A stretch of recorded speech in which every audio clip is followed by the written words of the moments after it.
My name is Mark Hake. I'm from Scottsdale, Arizona, and I am very interested in your policies on diversification and also how you concentrate your investments. And I've studied your annual reports going back a good number of years, and there's been years where you had a lot of stocks in your marketable, equitable securities portfolio, and there was one year where you only had 3 in 1987.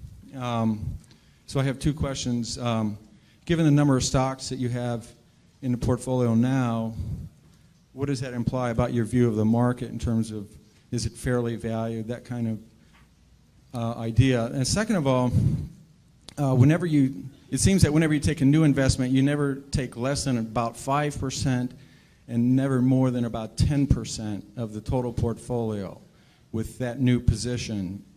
And I wanted to see if I'm correct about that. Yeah, well, on the second point, that really isn't correct. We have positions which you don't even see because we only listed the ones above 600 million in the last report, and obviously those are all smaller positions. Sometimes that's because they're smaller companies and we couldn't get that much money in. Sometimes it's because the prices moved up after we bought them. And sometimes it's because we may be selling the position down even. But so there's nothing magic. We like to put a lot of money in things that we feel strongly about, and that gets back to the diversification question. We think diversification is, as practiced generally, makes very little sense for anyone that knows what they're doing. Diversification is a protection against ignorance. I mean, if you want to make sure that nothing bad happens to you relative to the market, you own everything. There's nothing wrong with that. I mean, that is a perfectly sound approach for somebody who does not feel they know how to analyze businesses. If you know how to analyze businesses and value businesses, it's crazy to own 50 stocks or 40 stocks or 30 stocks probably, because there aren't that many wonderful businesses that are understandable to a single human being in all likelihood.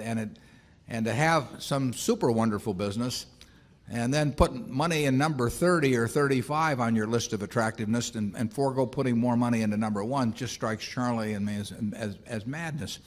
And it's conventional practice, and it may, if all you have to achieve is average, it may preserve your job, but it's a confession in our view that you don't really understand the businesses that you own.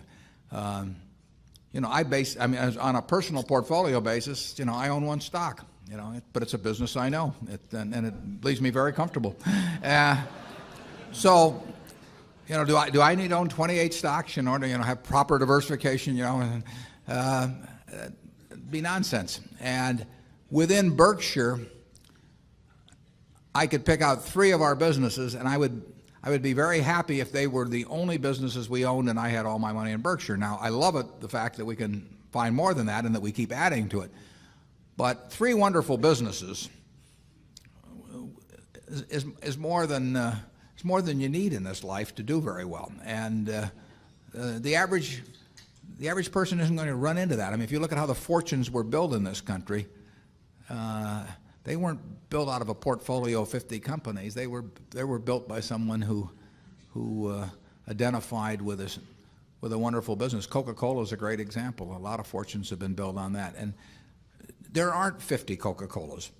There aren't 20. If there were, it'd be fine. We could all go out and diversify like crazy among that group and get results that would be equal to owning the really wonderful one. But you're not going to find it. And the truth is you don't need it. I mean, if you have a really wonderful business is very well protected against the vicissitudes of the economy over time and the competition. I mean, we're talking about businesses that are resistant to effective competition. And 3 of those will be better than 100 average businesses. And they'll be safer, incidentally. I mean, there is less risk in owning 3 easy to identify wonderful businesses than there is in owning 50 well-known big businesses. And it's amazing what has been taught over the years in finance classes about that. But I can assure you that I would rather pick if I had to bet the next 30 years on the fortunes of my family that would be dependent upon the income from a given group of businesses, I would rather pick 3 businesses from those we own than own a diversified group of 50. Charlie?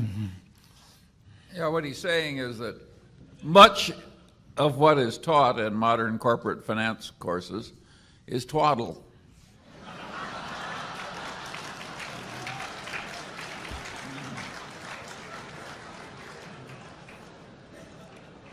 Do you want to elaborate on that, Charlie?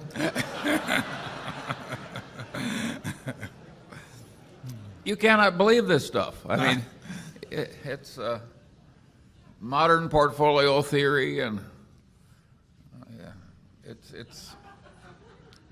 it has no utility. But I mean, it will tell you how to do average. But I think anybody can figure out how to do average in 5th grade. I mean, it's just not that difficult, and it's elaborate. And there's lots of little Greek letters and all kinds of things to make you feel that you're in the big leagues. But there is no value added. I have great difficulty with it because I am something of a student of dementia, and I have. We hang around a lot together. And I can ordinarily classify dementia, on some theory structure of models, but the modern portfolio theory, it involves a type of dementia I just can't even classify. No. Something very strange is going on. Yeah. If you find 3 wonderful businesses in your life, you'll get very rich, and if you understand them, bad things aren't going to happen to those 3. I mean, that's the characteristic of it. By the way, maybe that's the reason there's so much dementia. If you believe what Warren said, you could teach the whole course in about a week. Yeah.